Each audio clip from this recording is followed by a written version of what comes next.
तो आज जो टॉपिक हम डिस्कस करने वाले हैं वह है कोलीलिथियसिस। तो सबसे पहले हम बात करेंगे कोलीलिथियसिस जो टर्म है इसको किस लिटरेचर लैंग्वेज से और कैसे इसको डिराइव किया है।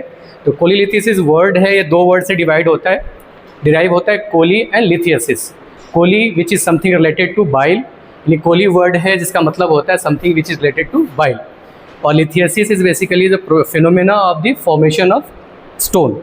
तो कोलीलिथियसिस का लिटरल मीनिंग की बात करें तो ये वो कंडीशन है जिसमें एक स्टोन बनता है और स्टोन का रिलेशन किससे होता है? बाइल से। ठीक है, क्लियर है? तो कोलीलिथियसिस को हम डिफाइन कर सकते हैं, ये वो कंडीशन है जिसमें गॉल ब्लाडर के अंदर स्टोन फॉर्मेशन होगा।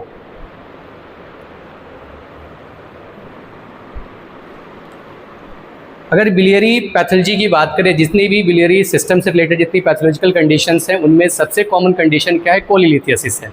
ठीक है, क्लियर है? और इस डिजीज़ को लेकर ही खासतौर से जो पेशेंट होता है किसी सर्जन के पास, जनरल सर्जन के पास जाता है। यूएसए की एक डेटा की हम बात करें 10 to 15% जो एडल्ट पॉपुलेशन होता है वो सफ़र करता है किससे? कोलीलिथियसिस से। और इसमें भी 80% जो केसेस होंगे वो असिम्टोमेटिक होंगे। तो इस डेटा की अगर हम बात करें तो 10 to 50% पेशेंट जो यूएसए की हम बात करें, यूएसए की डेटा की अगर हम बात करें तो उस डेटा के अकॉर्डिंग 10 to 15% एडल्ट पॉपुलेशन वो सफ़र कर सकता है किससे? कोलीलिथियसिस से। और ये 10 to 15% पॉपुलेशन क्या होगा, उसमें भी 80% लोग ऐसे होंगे जिनमें स्टोन तो प्रेजेंट है पर उनमें कोई सिम्टम डेवलप नहीं होता। क्लियर? इनमें से 1 से 2% लोग ही हैं जिन्हें हम बात कर रहे हैं 10 to 15% पॉपुलेशन जो वर्ल्ड पॉपुलेशन है, या हम यूएसए की पॉपुलेशंस की बात करें उनमें से जो 10 to 15% सफ़र करते हैं गॉल स्टोन से, 80% क्या होंगे? असिम्टोमेटिक होंगे। इनमें से 1% या 1 या 2% को ही ऑपरेटिव इंटरवेंशन देने की ज़रूरत पड़ती है। एक डेटा है खासतौर से अगर पीजी पॉइंट ऑफ व्यू से अगर हम बात करें तो 10% जो गॉल स्टोन होता है रेडियो ओपैक होता है। रेडियो ओपैक जब हम कहते हैं इसका मतलब है ये एक्सरे को ब्लॉक करेगा।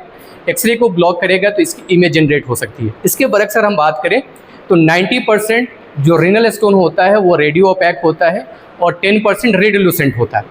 तो यहाँ गॉल स्टोन की अगर हम बात करें तो गॉल स्टोन 10% क्या होगा? रेडियो ओपैक होगा। रेडियो ओपैक होगा इसका मतलब है ये एक्सरे को ब्लॉक करेगा, यानी एक्सरे की मदद से हम 10% केसेस के अंदर ही डायग्नोज कर सकते हैं। इसके बरक्स 90% जो गॉल स्टोन होगा रेडियो लूसेंट होता है। रेडियो लूसेंट होगा यानी हम 90% जो स्टोन्स होंगे, गॉल स्टोन्स होंगे, उसको हम एक्सरे की मदद से डायग्नोज नहीं कर सकते। जबकि इसके बरक्स मैंने जैसे शुरू में बताया था कि रीनल स्टोन 90% क्या होगा? रेडियो ओपैक होगा और 10% बेसिकली रेडियो लूसेंट होता है। यानी 10% केसेस के अंदर एक्सरे की मदद से हम रीनल स्टोन को डायग्नोज नहीं कर सकते, 90% केसेस के अंदर हम रीनल स्टोन को डायग्नोज कर सकते हैं। ठीक है, इंसिडेंस की हम बात करें कि ये डिजीज़ की इंसिडेंस क्या है, तो एज वाइज अगर हम बात करें तो ये इसकी इंसिडेंस सेकेंड डिकेड से पहले रेयर है। सेकेंड डिकेड से पहले रेयर है। ठीक है, इसकी इंसिडेंस बढ़ती जाती है जैसे जैसे एज 20 यानी सेकेंड डिकेड्स के बाद जैसे जैसे एज एडवांस होगी इसकी इंसिडेंस बढ़ जाती है। अगर इसकी पीक इंसिडेंस की हम बात करें तो पीक इंसिडेंस होता है 6 डिकेड्स के अंदर, यानी 60+ लोगों के अंदर जो कोलीलिथियसिस की इंसिडेंस होगी ज़्यादा होगी। 20 डिकेड्स या हम कहते हैं सेकेंड डिकेड से या 20 ईयर से कम के लोगों में इसके चांसेस क्या होते हैं?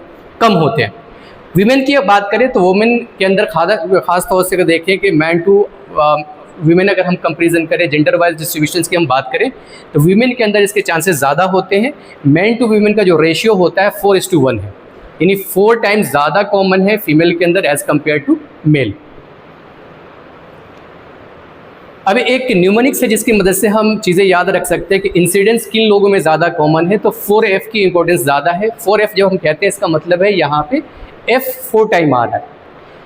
तो 4 टाइम F का मतलब ये है कि कोलीलिथियसिस की इंसिडेंस ज़्यादा होता है, देखा जाता है ऐसे लोगों में जो फैटी हैं, फर्टाइल है, 40 एज ग्रुप के अंदर है और फीमेल है। यानी 4F की इंपॉर्टेंस ये है कि गॉल स्टोन खास तौर से फीमेल के अंदर जो फर्टाइल फीमेल है, ठीक है, जो 40 एज ग्रुप के अंदर है और जो फैटी है उनमें इसकी इंसिडेंस ज़्यादा देखी जाती है।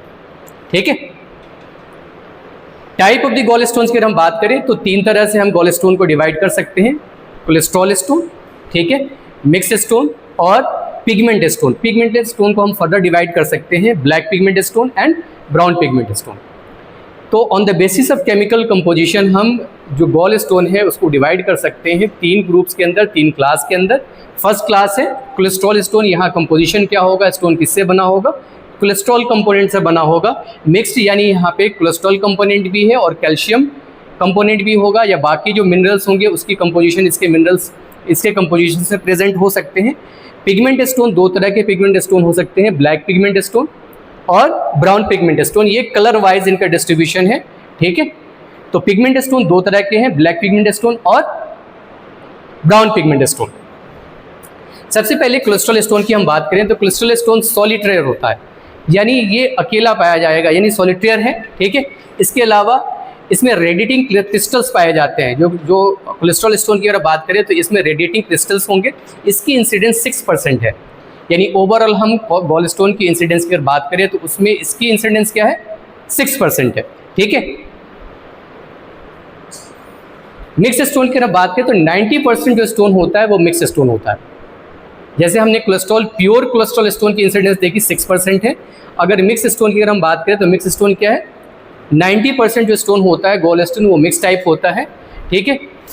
इसकी अगर फीचर्स की बात करें तो ये स्टोन मल्टीफेसिटेड होगा, ठीक है। ये कोलेस्ट्रॉल कंटेन करता है, फॉस्फेट इसके अंदर होगा, फॉस्फेट, कार्बोनेट, पाल्मिटेट होगा और प्रोटीनस कंटेनेंट इसके अंदर होगा।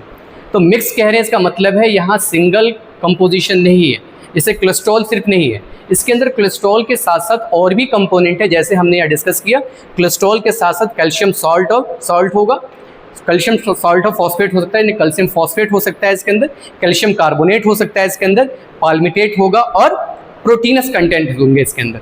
क्लियर है। पिगमेंट स्टोन की हम बात करें तो पिगमेंट स्टोन स्मॉल होगा, ब्लैक और ग्रीनिश।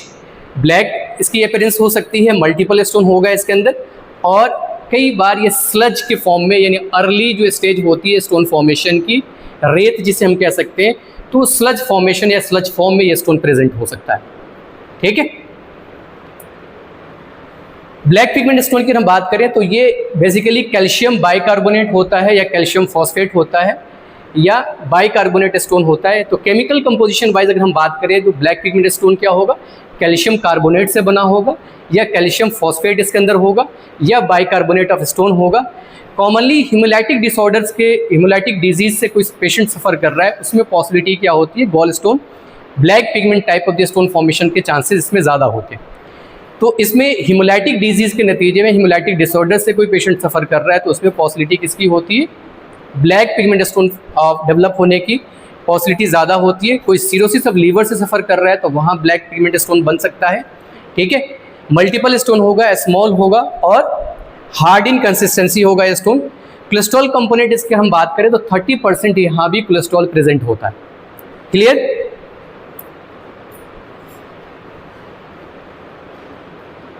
ब्राउन पिगमेंट स्टोन की अगर हम बात करें तो यहाँ प्राइमरी स्टोन जो होगा ये बिलियरी ट्री के अंदर डेवलप होता है। ये स्टोन कहाँ डेवलप होता है, प्राइमरी तौर पर ये स्टोन डेवलप होता है बिलियरी ट्री के अंदर डेवलप होगा, और ये stone brown pigment stone infection के नतीजे में डेवलप होता है। तो ब्लैक और ब्राउन पिगमेंट में एक बेसिक फ़र्क आपको पता होना चाहिए कि ब्राउन पिगमेंट स्टोन डेवलप होता है इन्फेक्शन के नतीजे में, जबकि जो ब्लैक पिगमेंट स्टोन है वो डेवलप होगा हीमोलाइटिक डिसऑर्डर्स के नतीजे में। हीमोलाइटिक डिसऑर्डर्स के नतीजे में जहाँ हीमोलिसिस होती है, आरबीसी का ब्रेकडाउन होगा, वहाँ heme part basically after hemolysis वो डिपॉजिट हो जाता है स्टोन पे और उसको पिगमेंट करता है, यानी ब्लैकिश पिगमेंटेशन जो स्टोन का होता है वो all because of presence of heme part of the iron. Iron का जो पार्ट होता है, जैसे आरबीसी के ब्रेकडाउन के बाद हीम रिलीज होता है तो वो स्टेनिंग करता है, वो ब्लैकिश शेडो उस पर प्रोवाइड करता है, ब्लैक टिंज प्रोवाइड करता है, जिसके वजह से जो स्टोन जो कलर्ड होगा वो ब्लैकिश अपीयर होता है, ठीक है। यहाँ जो इन्फेक्शन हो सकता है, अगर हम बात करें कि ब्राउन पिगमेंट स्टोन के अंदर, जैसे कि हमने डिस्कस किया था कि ये इन्फेक्शन के नतीजे में डेवलप होता है, तो कौन कौन से ऑर्गेनिज्म है जिसके वजह से इन्फेक्शन होगा और ब्राउन पिगमेंट स्टोन हो सकता है। इस पर कॉमन ऑफेंडर ऑर्गेनिज्म है एस्केरिचिया coli, common offender organism एस्केरिचिया coli. इसके बाद बैक्टीरियोइड्स 98% केसेस के अंदर ये भी है। एस्केरिस लैम्ब्रेक्वाइड्स है, उसके इन्फेस्टेशन के नतीजे में डेवलप हो सकता है।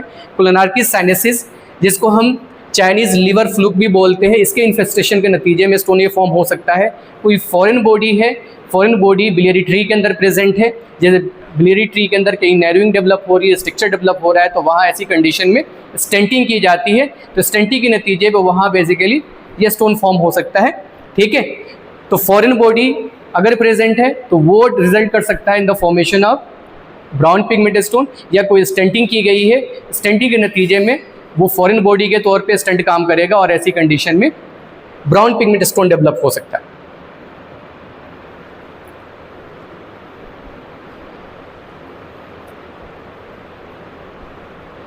कुछ स्टोन्स के रिलेटेड कुछ साइंस है, उनको समझने की ज़रूरत है।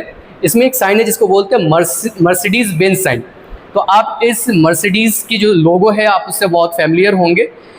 तो ये साइन है, इसको समझने की ज़रूरत है कि मर्सिडीज बेंज साइन हम कब समझेंगे, और इसको जो इमेज वाइज अगर हम बात करें या रेडियोलॉजिकल इन्वेस्टिगेशन की मदद से इन साइन को हम दे सकते हैं, जिसमें दो साइन है, मर्सिडीज बेंज साइन और सिगल साइन, ठीक है। इसको हम समझते हैं। तो यहाँ आप ये जो लोगो है ये बेसिकली किसका लोगो है, मर्सिडीज कंपनी है जो कार मैन्युफैक्चरिंग कंपनी है उसका ये लोगो है। तो चूंकि यहाँ पे मर्सिडीज बेंज साइन हम क्यों कहते हैं, तो यहाँ खास तौर से अगर गॉल स्टोन डेवलप हुआ है तो गॉल स्टोन ये एक और फैक्टर है कि कई बार उसके अंदर ऑर्गेनिज्म प्रेजेंट है, उस ऑर्गेनिज्म के प्रेजेंस की वजह से वहाँ गैसेस रिलीज होता है। सपोज करिए एरोबिक बैक्टीरिया है या एरोबिक ऑर्गेनिज्म है, वो गैसेस रिलीज करेगा, तो ऐसी कंडीशन में वो गैस क्या होगा, वहीं इम्पैक्ट हो जाएगा। अगर वो गैस ट्राई रेडिएट होगा, 3 डायरेक्शनली अगर रेडिएट होगा, तो ऐसी कंडीशन में एक इमेज जनरेट होगी जो सिमिलर होगी, किससे सिमिलर होगी, वो सिमिलर होगी किससे, मर्सिडीज बेंज साइन से सिमिलर होगी। तो इस इमेज में आप देख सकते हैं कि यहाँ पे एक सर्कुलर एरिया बन रहा है, इसके साथ साथ यहाँ पे ट्राई रेडिएशन है, ट्राई रेडिएशन है। यही ट्राई रेडिएशन किससे रिसेंबल कर रहा है, मर्सिडीज बेंज साइन से, ठीक है।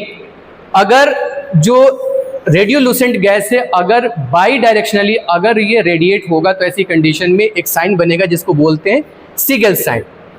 क्लियर है। तो यहाँ इस इमेज के अंदर अल्दो ये गॉल ब्लैडर की इमेज है, यहाँ स्टोन प्रेजेंट है, पर यहाँ दो साइन भी यहाँ दिखाई दे रहा है, एक है मर्सिडीज बेंज साइन और सिगल साइन।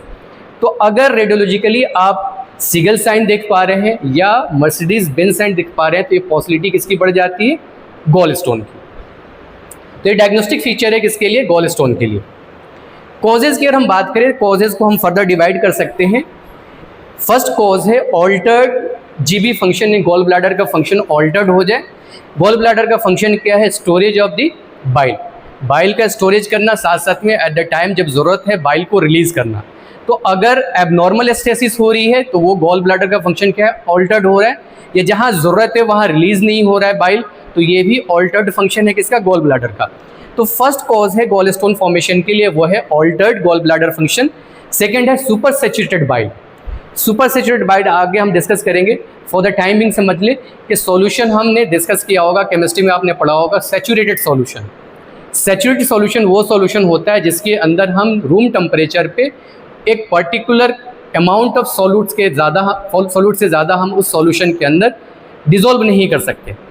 तो वो सॉल्यूशन जिसके अंदर रूम टेम्परेचर पर, नॉर्मल रूम टेम्परेचर पर एक सर्टेन अमाउंट ऑफ सॉल्यूट से ज़्यादा हम सॉल्यूशन के अंदर या उस सॉल्वेंट के अंदर डिसॉल्व नहीं कर सकते, तो इस तरह का सॉल्यूशन कहलाता है सैचुरेटेड सॉल्यूशन। जब सुपर सैचुरेटेड बाइल कहेंगे इसका मतलब है यहाँ सॉल्यूट कंटेंट क्या होगा, ज़्यादा होगा एज कंपेयर टू सॉल्वेंट। यानी अगर बाइल का नेचर इस तरह से चेंज हो जाए कि यहाँ बाइल सॉल्ट्स का प्रोपोर्शन बढ़ जाए और बाइल के अंदर जो बाइल सॉल्ट्स के अलावा जो लिक्विड पोर्शन है, जो एक्वस पोर्शन है वो कम हो जाए, तो इस तरह के सॉल्यूशन को हम बोलेंगे सुपर सैचुरेटेड बाइल। तो अगर ये इस तरह का बाइल है तो वो रिजल्ट कर सकता है स्टोन फॉर्मेशन में। इसके अलावा एक और फैक्टर है जो ऑल्टर्ड एंट्रोहेपेटिक सर्कुलेशन है। ऑल्टर्ड एंट्रोहेपेटिक सर्कुलेशन का मतलब ये है कि जो इंटेस्टाइन का जो सर्कुलेशन है और हेपेटिक सर्कुलेशन है वो ऑल्टर्ड हो रहा है। इसको हम ब्रीफली ये समझ सकते हैं कि हमारे जो इंटेस्टिनल पार्ट है, खासतौर से इलियम का पोर्शन है, वहाँ मिनरल्स का रीअब्जॉर्प्शन होता है, मिनरल्स का रीअब्जॉर्प्शन होता है। उसके अंदर बाइल सॉल्ट्स भी हैं और बाइल सॉल्ट्स के अलावा जो खास तौर से हमारी बॉडी में जो रिक्वायरमेंट होती है जिन मिनरल्स की, उनका रीअब्जॉर्प्शन होता है। तो जो भी फीकल कंटेंट है टर्मिनल इलियम के अंदर उनका रीअब्जॉर्प्शन होता है। तो एक रेशियो है जिसको बाइल सॉल्ट और कोलेस्ट्रॉल रेशियो होता है, एक आगे हम डिस्कस करेंगे, आगे वो मैकेनिज्म आएगा कि मिसलीज फॉर्मेशन इस पर डिपेंड करता है कि कोलेस्ट्रॉल और बाइल सॉल्ट का रेशियो क्या है। तो कोलेस्ट्रॉल और बाइल सॉल्ट का रेशियो अगर लेस देन 25:1 है यानी 13:1 से, नॉर्मल क्या है 25:1 है, अगर उससे कम होगा यानी 13:1 से कम होगा तो ऐसी कंडीशन में मिसलीज फॉर्मेशन जो होगी वो वीक हो जाएगी।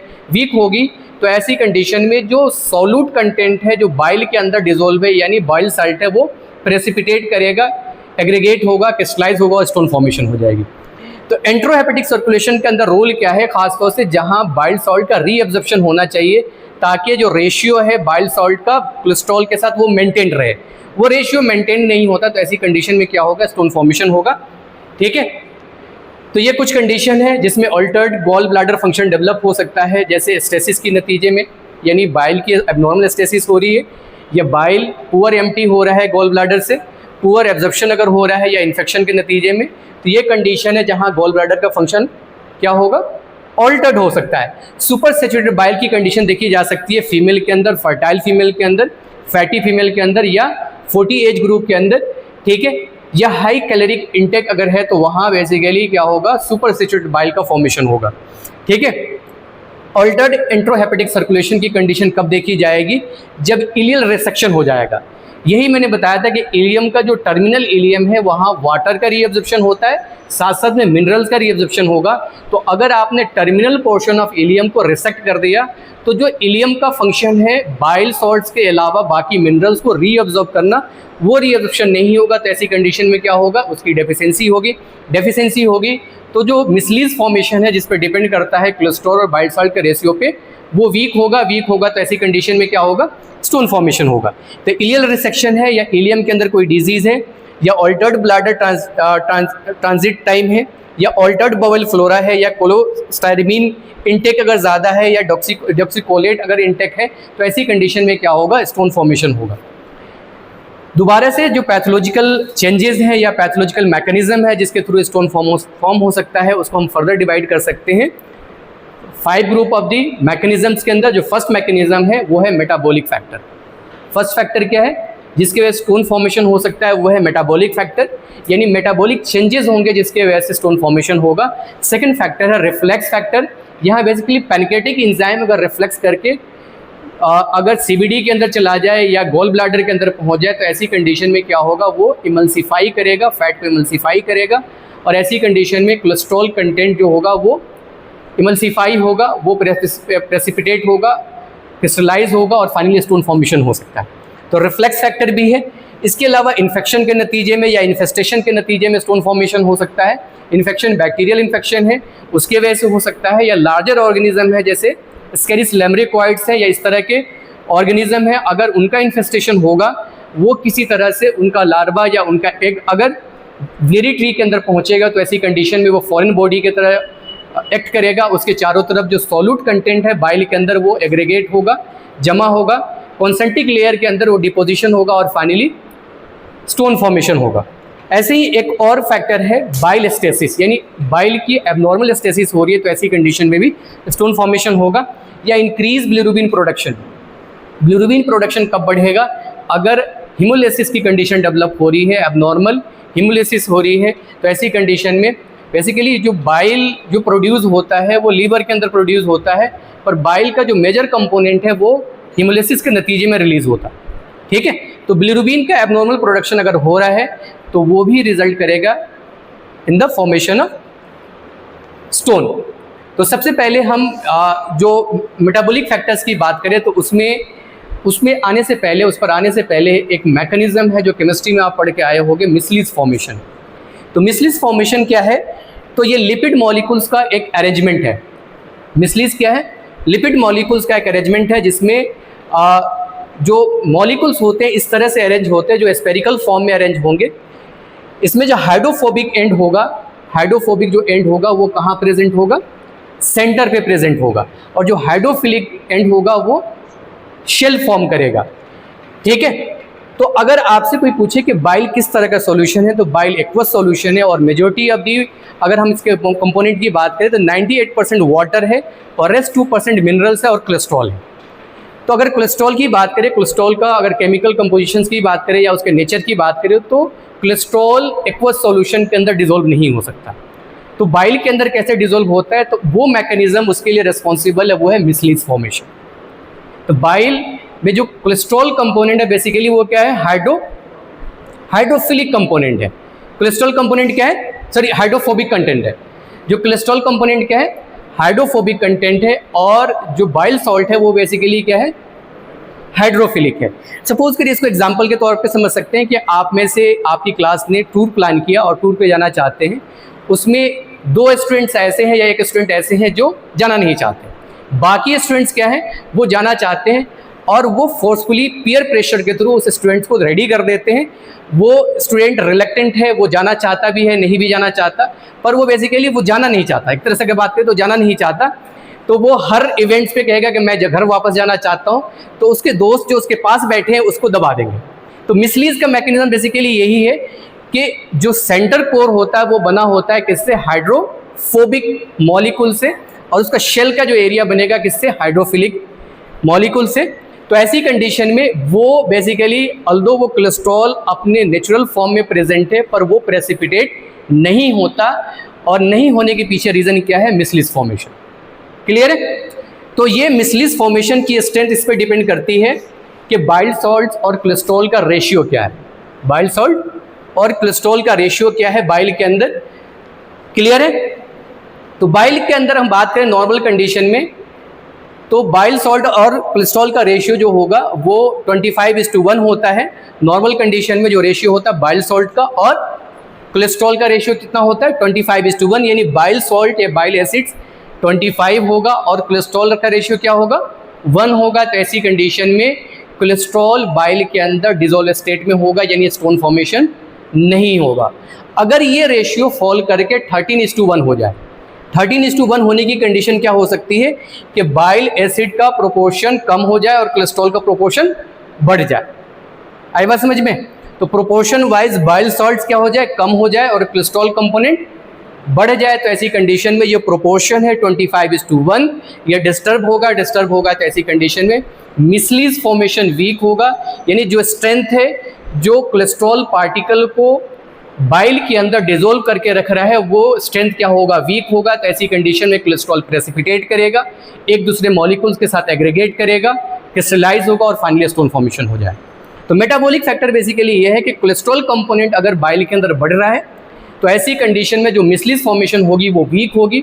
मिसलीज फॉर्मेशन वीक होगी तो कोलेस्ट्रॉल बाइल के अंदर प्रेसिपिटेट करेगा, एग्रीगेट करेगा और क्रिस्टलाइज होगा और फाइनली स्टोन फॉर्मेशन हो जाए। क्लियर है ये मैकेनिज्म?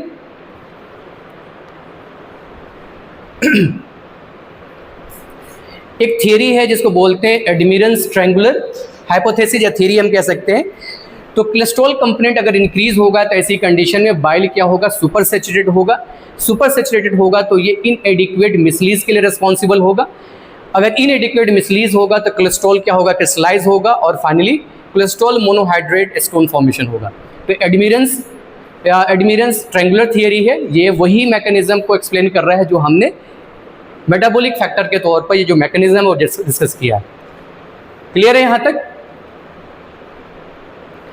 अब कोलेस्ट्रॉल फॉर्मेशन का जो मैकेनिज्म हमने डिस्कस किया है, या तो कोलेस्ट्रॉल सिक्रीशन बढ़ जाए तब बाइल स्टोन फॉर्मेशन होगा, या बाइल सॉल्ट जो होगा उसका कॉन्सेंट्रेशन कम हो जाए तो स्टोन फॉर्मेशन होगा। तो इसके कई सारी कंडीशन है, जैसे कोलेस्ट्रॉल सिक्रीशन किस किस कंडीशन में बढ़ेगा, ओल्ड एज के अंदर बढ़ सकता है कोलेस्ट्रॉल। ओसीपी इंटेक है, ओरल कॉन्ट्रासेप्टिव पिल अगर कोई ले रहा है तो उसकी कंडीशन में क्या होगा, कोलेस्ट्रॉल सिक्रीशन बढ़ेगा, उसकी सिंथेसिस बढ़ जाती है। ओबेसिटी है तो ये रिजल्ट करेगा abnormal deposition of the cholesterol जो फाइनली रिफ्लेक्ट होगा बाइल के अंदर, और बाइल कंपोजिशन बेसिकली वो चेंज होगा और ऐसी कंडीशन में स्टोन फॉर्मेशन होगा। बाइल सॉल्ट अगर रिड्यूस हो जाए तो बाइल सॉल्ट रिड्यूस होने की कंडीशन हो सकती है। एस्ट्रोजन थेरेपी अगर कोई ले रहा है, या फाइनली ओसीपी के अंदर ओसीपी कंबाइंड पिल्स आती हैं, या प्योरली एस्ट्रोजन थेरेपी कोई ले रहा है तो ऐसी कंडीशन में भी क्या होगा, बाइल सॉल्ट का रेशियो कम हो सकता है। इलियल रिसेक्शन है, इलियम का जो टर्मिनल इलियम है खासतौर से उसका रिसेक्शन कर दिया, तो ऐसी कंडीशन में बाइल सॉल्ट का रीअब्जॉर्प्शन नहीं होगा, यानी वो प्रोपोर्शन वाइज सर्कुलेशन के अंदर कम होगा और ऐसी कंडीशन में स्टोन फॉर्मेशन होगा। या कोलिस्टायरेमीन इंटेक अगर है तो ये भी बेसिकली मेडिसिन है जो बाइल सॉल्ट के कंसंट्रेशन को कम करता है, और बाइल सॉल्ट का कंसंट्रेशन कम होगा तो वही मैकेनिज्म है जहां मिसलीज फॉर्मेशन वीक होगा, यानी कोलेस्ट्रॉल और बाइल सॉल्ट का रेशियो जो 25:1 बाइल सॉल्ट और कोलेस्ट्रॉल का जो रेशियो 25:1 उससे कम होगा। कम होने की कंडीशन में मिसली की स्ट्रेंथ क्या होगी, वो कम होगी तो कोलेस्ट्रॉल स्टोन क्या होगा, प्रेसिपिटेट होगा, क्रिस्टलाइज होगा और स्टोन फॉर्मेशन होगा। तो उन फैक्टर्स की हम दोबारा से बात करेंगे जो खासतौर से cholesterol to bile ratio altered करेगा, जिसमें ओबेसिटी है, म्यूटेशन है, कोई ड्रग इंटेक कर रहे हैं, ड्रग खासतौर से ओरल कॉन्ट्रासेप्टिव पिल्स हैं, या एक्टोट्राइड्स ले रहे हैं, या क्लोवीफाइब्रेट ले रहे हैं, या कोलेस्टायरमीन ले रहे हैं, इलियल डिजीज़ है, या इलियल रिसेक्शन है, या ऑल्टर्ड एंट्रोहेपेटिक सर्कुलेशन है। ये सारे फैक्टर्स बेसिकली कोलेस्ट्रॉल और बाइल साल्ट का रेशियो को ऑल्टर करेगा, यानी फाइनली इन कंडीशन में स्टोन फॉर्मेशन होगा। रिफ्लेक्स फैक्टर्स की बात करें तो शुरू में हमने डिस्कस किया था, रिफ्लेक्स फैक्टर्स खासतौर से अगर पैनक्रेटिक एंजाइम रिफ्लेक्स करके कहाँ चला जाए, गोल ब्लैडर के अंदर चला जाएगा, तो वो बेसिकली कोलेस्ट्रॉल को प्रेसिपिटेट करेगा। तो पैनक्रेटिक एंजाइम बेसिकली इमल्सिफाई करता है, फैट को इमल्सिफाई करेगा। तो अगर पैनक्रेटिक एंजाइम से फिर हम बात करें तो पैनक्रेटिक एंजाइम का ड्रेनेज सिस्टम है पैनक्रेटिक डक्ट के थ्रू। पैनक्रेटिक डक्ट शेयर करता है, एक कॉमन पाथवे शेयर करता है किसके साथ, सीबीडी के साथ। ये आपको पता है जो पैनक्रेटिक डक्ट है वो कहाँ से आएगा, टेल ऑफ द पैनक्रियाज से होते हुए कहाँ जाएगा, हेड ऑफ द पैनक्रियाज से होते हुए फाइनली एम्पुला और वेटर के साइड पे एक कॉमन पाथवे के फॉर्म में वो एंड होता है किसके अंदर, सीबीडी के अंदर। तो अगर उस पाथवे में कोई ब्लॉकेज है, कोई स्टोन प्रेजेंट है, तो वो क्या करेगा, जो पैनक्रेटिक सिक्रीशन है किसी वजह से अगर वो रिफ्लेक्ट होके सीबीडी के अंदर पहुंच जाए, सीबीडी से वो गॉल ब्लैडर के अंदर पहुंच जाए। गॉल ब्लैडर के अंदर आपने जो शुरू में फंक्शन डिस्कस किया था कि गॉल ब्लैडर का फंक्शन क्या है, बाइल को स्टोर करना और बाइल को रिलीज़ करना। ये जो एक्स्ट्रा अमाउंट ऑफ बाइल जो रिलीज़ होता है, मैक्सिमम जो अमाउंट होगा वो सेकेंड पार्ट ऑफ ड्यूडेनम के अंदर रिलीज़ होता है और वो कलर प्रोवाइड करता है फीकल कंटेंट को। कुछ अमाउंट अभी जो बाइल होगा वो स्टोर होता है गॉल ब्लैडर के अंदर। तो अगर बाइल के अंदर जो गॉल ब्लैडर के अंदर बाइल स्टोर हुआ है और वहाँ से पैनक्रेटिक एंजाइम रिफ्लेक्स होके गॉल ब्लैडर के अंदर पहुँचेगा, तो ये पैनक्रेटिक एंजाइम वो रिजल्ट करेगा किसके अंदर, इमल्सिफिकेशन के अंदर। और इस इमल्सिफिकेशन की वजह से कोलेस्ट्रॉल क्या होगा, प्रेसिपिटेट करेगा, एक दूसरे से एग्रीगेट करेंगे और फाइनली स्टोन फॉर्मेशन होगा। एक और मैकेनिज्म है वो है ट्रिप्सिन। ट्रिप्सिन बेसिकली रिलीज होता है किसके थ्रू, ये एंजाइम है जो रिलीज होता है पैनक्रियाज से। तो ट्रिप्सिन भी कोलॉइडल बैलेंस जो होगा वो डिस्टर्ब करेगा। कोलॉइडल बैलेंस जो हम डिस्कस कर रहे थे, जो हम मिसलीज फॉर्मेशन डिस्कस कर रहे थे, तो कोलॉइडल सॉल्यूशन ऐसे सॉल्यूशन को बोलते हैं जिसके अंदर जो सॉल्यूट कंटेंट है अभी भी अपने रियल स्टेट के अंदर है। तो बाइल एक्वस सॉल्यूशन है, बाइल कोलॉइडल सॉल्यूशन है। कोलॉइडल सॉल्यूशन जैसे मैंने अभी बताया कि कोलॉइडल सॉल्यूशन उस सॉल्यूशन को बोलेंगे जिसमें सॉल्यूट कंटेंट अभी भी अपने रियल स्टेट के अंदर है, यानी जो फोर्स है जो उसको उस लिक्विड के अंदर डिसोल्व करके रख रहा है, अगर वो फोर्स हट जाए तो फाइनली वो अपने रियल स्टेट के अंदर आएगा, प्रेसिपिटेट हो जाएगा। तो यहाँ जो कोलॉइडल बैलेंस है ये क्या होगा, कोलॉइडल बैलेंस भी डिस्टर्ब हो सकता है, all because of the release of trypsin. इसके अलावा पैनक्रेटिक फॉस्फोलाइपेज होगा वो कन्वर्ट कर देता है लेसिथीन को टॉक्सिक आइसोलेसिथीन के अंदर। लेसिथीन ये मेजर कंपोनेंट होता है किसका, मेजर कंपोनेंट होता है बाइल सॉल्ट का, जो हम रेशियो डिस्कस कर रहे थे कोलेस्ट्रॉल और बाइल सॉल्ट का रेशियो। तो बाइल सॉल्ट का जो मेजर कंपोनेंट होता है वो किससे बनता है, लेसिथीन से। तो जो पैनक्रेटिक फॉस्फोलाइपेज है ये भी एंजाइम है जो पैनक्रेटिक जूसेस के अंदर या पैनक्रेटिक जो सिक्रीशन है उसके अंदर प्रेजेंट होता है, वो है पैनक्रेटिक फॉस्फोलाइपेज। ये फॉस्फोलाइपेज लेसिथीन को कन्वर्ट कर देता है टॉक्सिक आइसोलेसिथीन के अंदर, और जो लेसिथीन का फंक्शन है वो यहाँ टोटली ऑल्टर्ड हो जाता है। लेसिथीन का फंक्शन यही है कि मिसलीज को स्टंट प्रोवाइड करता है या मिसलीज फॉर्मेशन में हेल्प करता है। तो चूंकि अगर लेसिथीन कन्वर्ट हो जाएगा टॉक्सिक आइसोलेसिथीन के अंदर, तो ऐसी कंडीशन में मिसलीज फॉर्मेशन क्या होगी, वो वीक होगी और ऐसी कंडीशन में स्टोन फॉर्मेशन होगा। इन्फेक्शन की अगर हम बात करें इन्फेस्टेशन, तो खासतौर से अगर बैक्टीरियल इन्फेक्शन के नतीजे में स्टोन फॉर्मेशन हो सकता है, जैसे ई कोलाई है, साल्मोनेला टाइफी है, साल्मोनेला बैक्टीरिया है, इसके नतीजे में भी स्टोन फॉर्मेशन हो सकता है। पैरासाइट्स हैं कुछ, खासतौर से कोलोनार्कीज साइनेसिस है जिसको हम चाइनीज़ लिवर फ्लूक भी बोलते हैं, या स्केरिस लैम्ब्रिकॉइड्स हैं। इसका लार्वा अगर ट्रेवल करके सीबीडी के अंदर पहुंच जाए, सीबीडी के से वहाँ से गॉल ब्लैडर के अंदर पहुंच जाए, तो ऐसी कंडीशन में स्टोन फॉर्मेशन के चांसेस ज़्यादा है। एक एफोरिज्म है जिसको बोलते हैं मोयनी-हेंस एफोरिज्म। तो इसके अकॉर्डिंग ये सेइंग है, एफोरिज्म कहते हैं कि कोई विजडम वाली बात जो किसी कहावत के तौर पे, किसी कहानी के तौर पे याद रखें। तो मोयनी-हेंस एफोरिज्म इसके अकॉर्डिंग जो स्टोन होता है, जो गॉल स्टोन है, ये टॉम्ब स्टोन है। गॉल स्टोन क्या है? टॉम स्टोन है जो उस ऑर्गेनिज्म की याद में इरेक्ट किया गया है जो उसके अंदर प्रेजेंट है। यानी एक सेइंग है कि gall stone is basically tomb stone erected in the memory of the organism within it. यानी गॉल ब्लैडर के अंदर जो गॉल स्टोन फॉर्म होता है वो टॉम स्टोन है, और ये टॉम स्टोन इसलिए बनता है कि जो ऑर्गेनिज्म है उसकी याद में इस टॉम स्टोन है वो इरेक्ट किया जाता है। तो ये सेइंग, इसके अकॉर्डिंग ये इससे बात समझ में आती है कि कुछ ऑर्गेनिज्म जो उसके अंदर प्रेजेंट हो सकते हैं, गॉल ब्लैडर के अंदर प्रेजेंट हो सकते हैं, उनकी प्रेजेंस की वजह से वहाँ गॉल स्टोन फॉर्म हो सकता है।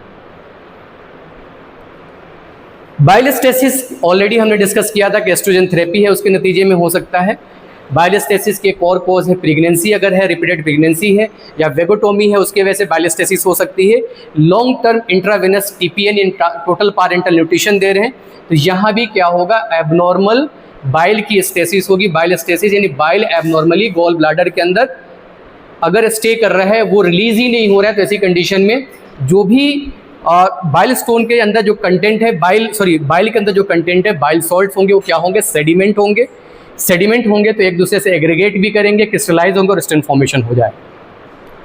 तो अब नॉर्मल स्टेसिस किस किस कंडीशन में हो सकती है? एस्ट्रोजन थेरेपी के नतीजे में हो सकती है। प्रेगनेंसी है उसके नतीजे में, प्रेगनेंसी भी एस्ट्रोजन लेवल बढ़ता है।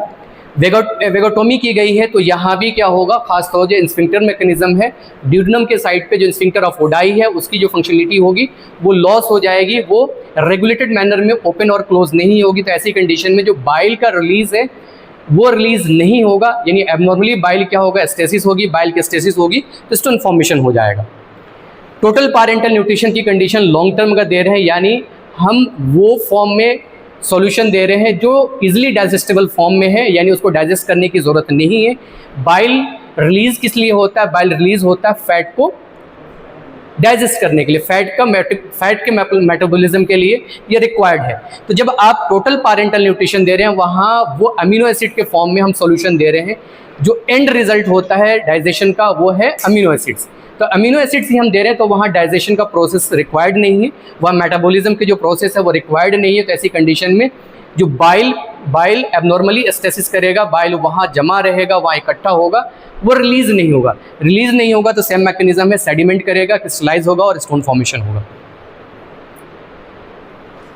अब इंक्रीज बिलिरुबिन प्रोडक्शन, ये भी मैकेनिज्म हमने डिस्कस किया था। तो हिमोलिटिक डिसऑर्डर्स होगा, जैसे हेरिडिटी एस्पेरोसाइटोसिस की कंडीशन है, सिकल सेल एनीमिया है, थैलेसीमिया है, मलेरिया की कंडीशन है या सिरोसिस ऑफ द लीवर है। तो इन कंडीशन में हीमोलाइटिक डिसऑर्डर डेवलप होता है, हीमोलाइटिक डिसऑर्डर की कंडीशन देखी जाती है। तो ऐसी कंडीशन में स्टोन फॉर्मेशन होगा और ख़ास तौर से पिगमेंट स्टोन डेवलप होता है। ठीक है, सेंट्राइड्स, इसको हम समझ लेते हैं कि सेंट्राइड्स क्या है। तो सेंट्राइड्स, इसमें गॉल स्टोन फॉर्मेशन होगा, डाइवर्टिक्लोसिस ऑफ द कोलोन देखा जाता है, हाइटस हर्निया।